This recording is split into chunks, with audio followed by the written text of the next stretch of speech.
They mocked our primitive weapons and feeble armies. They thought conquering Earth would be swift and easy. But the arrogant Bajoran invaders were in for a shock when they finally attacked humanity's home. The Bajoran warships blotted out the sun, casting Earth's cities into shadow as the alien armada moved into bombardment positions. Supreme Commander Korvac surveyed the blue-green world with undisguised contempt, his fleet poised to reduce humanity to ash and echoes. He broadcast a final message across human frequencies, declaring their imminent extermination and the futility of resistance against Bajoran technological supremacy. In the halls of power, Earth's leaders met in grim emergency session, watching the Bajoran ships draw ever closer on flickering view screens. Suddenly, the door burst open and Ricky Johnson, the brilliant young scientist soldier, rushed into the room. He revealed that after decades of clandestine research and development, Earth had finally completed a doomsday weapon, the Deus Ex Machina, capable of obliterating entire star systems by harnessing the power of artificial black holes. Untested and of terrifying potential, it was humanity's last, desperate hope. As Bajoran beams began pulverizing Earth's defenses and cities, the order was given. Johnson and his elite team boarded a cloaked insertion ship, rocketing from the surface to materialize on the bridge of Korvac's flagship. Before the startled Bajoran commander could even draw his sidearm, Johnson vaporized him with a plasma rifle. Then, with seconds to spare, he activated the reality-sundering device. A swirling maelstrom of darkness blossomed amidst the Bajoran fleet, rapidly expanding into a ravenous singularity. The invaders could only watch in uncomprehending horror as their mighty warships crumpled like foil, vanishing into the merciless gravity well. In moments, the once unstoppable armada was nothing but drifting atoms. Earth had snatched improbable victory from the jaws of certain annihilation, and everything had changed. Humanity now wielded the power to destroy worlds, and the galaxy would never be the same. In the stunned aftermath of Earth's improbable triumph, an eerie calm settled over the planet's ravaged surface. Smoke from burning cities mingled with the acrid tang of vaporized metal, a grim reminder of how close humanity had come to extinction. Yet even as Earth's leaders struggled to comprehend the sudden reversal of fortune, a new threat was already gathering on the fringes of the solar system. High Prelate Zorath, the fanatical leader of the Bajoran faith, seized control of the shattered remnants of the once proud armada. His eyes blazed with righteous fury as he addressed his cowed subordinates. "This defeat is a test from the gods," he thundered, slamming a fist on the command console. "A divine crucible to forge us into the instrument of humanity's destruction." Invoking the most sacred Bajoran scriptures, Zorath called for a brutal campaign of self-sacrifice and vengeance. Damaged warships were hastily repaired and loaded with high-yield explosives, their crews hand-picked from the most devout and zealous warriors.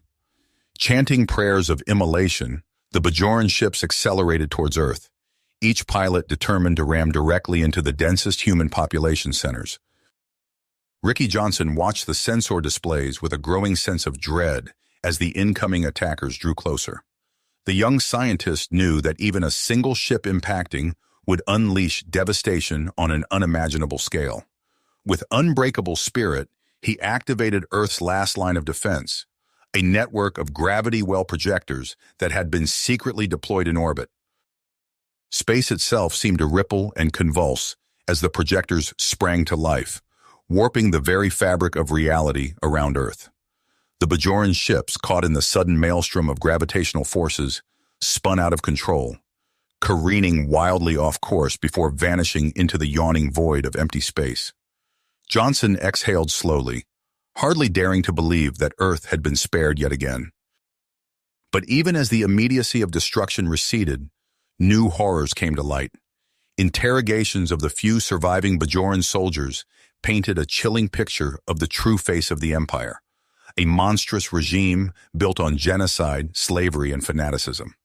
Entire species had been exterminated, whole worlds stripped of resources to feed the Bajoran war machine. Earth's president, her voice shaking with barely contained rage, issued an impassioned ultimatum to the Bajoran leadership. surrender unconditionally, or face the consequences of humanity's wrath. On the Bajoran homeworld, the demand was met with a wave of unrest, as millions of oppressed citizens rose up against their increasingly despotic rulers. Zorath, maddened by his defeats and the unraveling of his iron grip on power, retreated to the sacred temple of the gods, the most heavily defended site on Bajor. There, amidst the ancient relics and blood-stained altars, the prelate prepared his final act of spite against the galaxy that had rejected his divinely ordained rule. If the Bajoran Empire could not conquer the stars, then no one else would either. The ground trembled beneath Johnson's feet as he sprinted through the corridors of Earth's Central Command Complex. Alarms blared, their shrill cries mixing with the panicked shouts of personnel scrambling to battle stations. He burst into the Situation Room, chest heaving. "We have a problem," he gasped, eyes locking onto the grim faces of Earth's leadership. "The Bajorans planted an operative. They're going to unleash a bioweapon." President Chen's face hardened. "How do you know this?" "Intercepted communications from Zorath's stronghold. We don't have much time." The room erupted into controlled chaos as orders were barked and plans formulated. Johnson's mind raced, piecing together fragments of intel. Who could the traitor be? His blood ran cold as a name surfaced. Mark Thompson. Memories flashed, training together, sharing dreams of joining Earth's defense forces. How long had Mark been compromised? Johnson's comm unit chirped. "Sir, we've detected unauthorized access in Biolab 7. It's Lieutenant Thompson." Without a word, Johnson bolted from the room. The familiar corridors blurred as he sprinted towards the labs, praying he wasn't too late.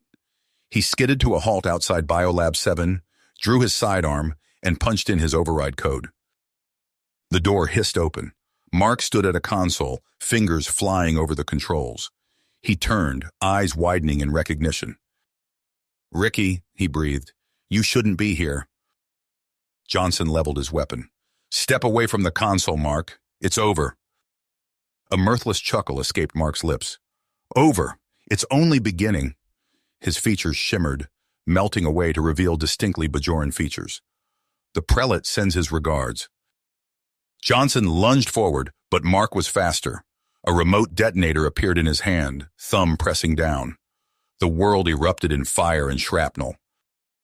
Pain lanced through Johnson's body as he was thrown backwards. Through the ringing in his ears, he heard the hiss of containment pods rupturing. The air grew thick with an oily mist. Gritting his teeth against the agony, Johnson hauled himself up. Mark lay crumpled nearby, blood seeping from a head wound. The plague samples were exposed, already dispersing through the compromised lab. Johnson staggered to a comm panel. "This is Johnson. Biolab 7 is breached. Initiate full lockdown and quarantine procedures." He coughed, tasting copper. "The plague is loose. I repeat, the plague is loose." Sirens wailed as blast doors slammed shut. Johnson slumped against the wall, mind racing. They needed a cure, and fast. His thoughts turned to Asha and the Bajoran rebels. If anyone had intel on this bioweapon, it would be them. With trembling fingers, he activated his emergency transponder. Earth's fate now rested on a desperate gamble and the aid of unlikely allies. As darkness crept into the edges of his vision, Johnson prayed it would be enough. The emergency transponder pulsed weakly as Johnson's consciousness faded. Hours later, he awoke to the sterile surroundings of a quarantine chamber. Through the transparent barrier, he saw Asha's concerned face. "You're lucky to be alive," she said, her voice tinny through the intercom. "We managed to synthesize an antidote from our intelligence on Bajoran bioweapons. But Earth—" Johnson sat up, wincing. "How bad?" "Millions infected, major cities in lockdown, but we have a cure now thanks to you." As Earth began its slow recovery, Johnson and Asha forged an unlikely alliance between human forces and Bajoran rebels. Months of preparation culminated in a daring plan to strike at the heart of the true enemy, the ancient alien overlords who had puppeteered galactic conflicts for millennia. The combined fleet dropped out of hyperspace near the Omega cluster. Johnson stood on the bridge of his flagship, the Defiant, scanning the star-speckled void. Sensors detecting nothing unusual, reported his tactical officer. Johnson's eyes narrowed. Too quiet. It's a trap. His words were cut short as space itself seemed to ignite. Hundreds of ships materialized around them, weapons already firing. The ambush was sprung. Evasive maneuvers, Johnson shouted as the Defiant rocked under enemy fire. All ships, engage at will. The void erupted in chaos as human, Bajoran, and Overlord forces clashed in a furious melee. Energy beams lanced between vessels while swarms of fighters dogfighted in the spaces between. On the Defiant's view screen, Johnson watched Allied ships disintegrate under barrages from the genetically engineered warriors piloting the enemy fleet. A blinding flash seared Johnson's retinas as a new weapon tore through their lines. When his vision cleared, he saw a gaping hole where a dozen Allied cruisers had been moments before. Direct hit to our reactor core, cried out the engineering officer. We're losing power fast. Johnson gripped his chair as the artificial gravity flickered. Abandoned ship, all hands to the escape pods. As klaxons blared and crew members scrambled to evacuate, Johnson turned to Asha. We're going to engineering. One last try to get main power back online. They fought their way through smoke-filled corridors, dispatching Overlord boarding parties with well-placed shots. In engineering, they found a scene of carnage, bodies and wreckage strewn across the deck. Working feverishly, Johnson and Asha initiated the emergency restart sequence. The reactor hummed to life, and systems across the ship began powering up.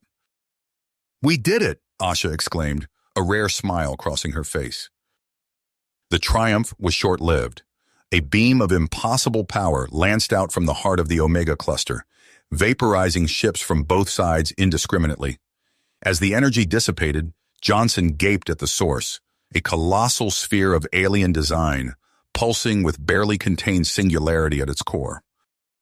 The Omega sphere, Asha breathed. It's real. Before Johnson could respond, another volley erupted from the sphere. Swarms of autonomous hunter-killer drones poured forth, tearing into the battered fleet. Johnson's mind raced. There was only one weapon in their arsenal that could hope to match such power. He turned to Asha, his expression grim. Prep the Deus Ex Machina. We're taking that thing down. Asha's eyes widened. Ricky, wait. There's something you need to know about the sphere. But Johnson was already moving, barking orders into his communicator as he strode towards the launch bay where humanity's doomsday weapon waited. Waited, primed for activation. The air crackled with tension as Johnson's hand hovered over the control panel. Asha's voice cut through the chaos. Ricky, wait, she called out, her words infused with urgency. There's something you need to know about the sphere. Johnson froze, his finger a hair's breadth from the launch button. He turned to face Asha, noting the conflicted expression etched across her features. What is it? He asked, voice tight.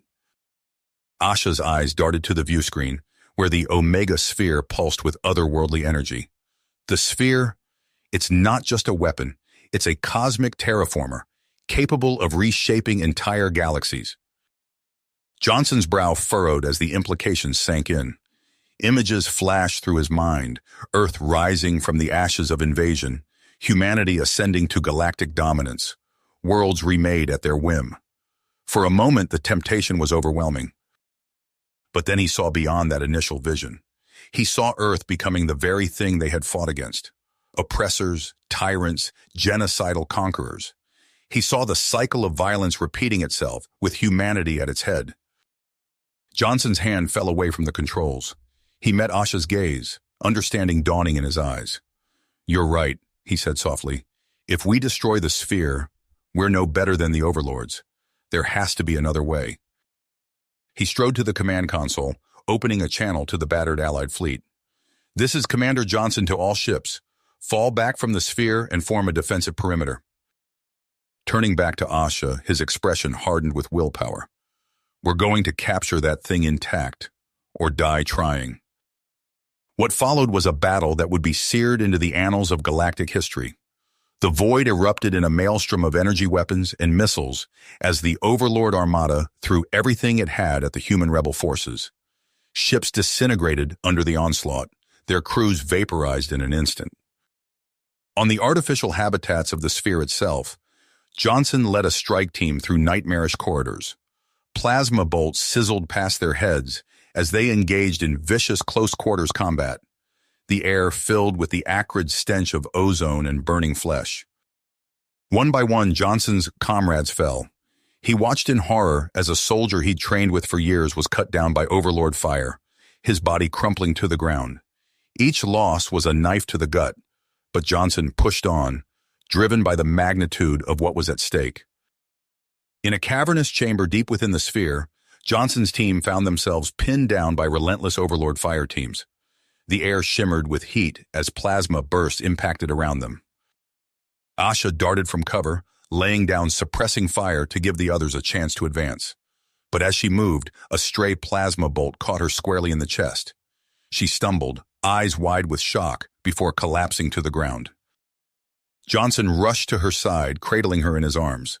Blood seeped from the horrific wound, staining his uniform.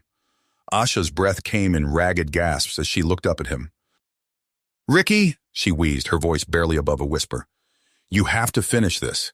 Don't let it all be for nothing." Johnson felt tears burning in his eyes as he held his dying friend. The brutal reality of their situation crashed down upon him. They were outgunned, outnumbered, and rapidly running out of options. In that moment of despair, Johnson made his choice. He gently laid Asha down and stood, his hand moving to activate the Deus Ex Machina firing sequence. "The choice you gave me, it can't end like this," he said, voice thick with emotion. "It won't." Johnson braced himself for oblivion as he initiated the weapon. But instead of consuming everything in its path, the entropic singularity precisely targeted the sphere's power conduits. The massive construct shuddered, its defenses faltering as its connection to higher dimensions was severed. In the eerie calm that followed, Johnson emerged from the now dormant sphere. He stood amidst the wreckage of battle, surrounded by the battered remnants of the Allied fleet. Activating a wideband transmitter, he broadcast a message to every corner of the galaxy. "People of the galaxy, you are all finally free. The Omega Sphere has been captured. No longer will its power be wielded by tyrants, human or alien. A new galactic government will be formed to share this technology and uplift all species." Johnson's gaze turned to the silent colossus looming before him, his expression haunted. "But the power is a curse, as much as a blessing. Be vigilant, or the cycle of violence will begin anew, for we are all the seeds of new overlords."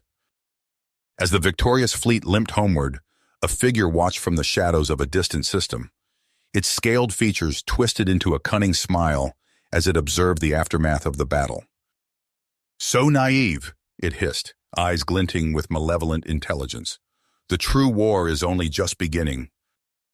You have reached the end of the story. If you enjoyed this story and want to support us, please leave a like and subscribe to our channel, and for every comment that says 88, I will heart every single one of them. Thank you for your time.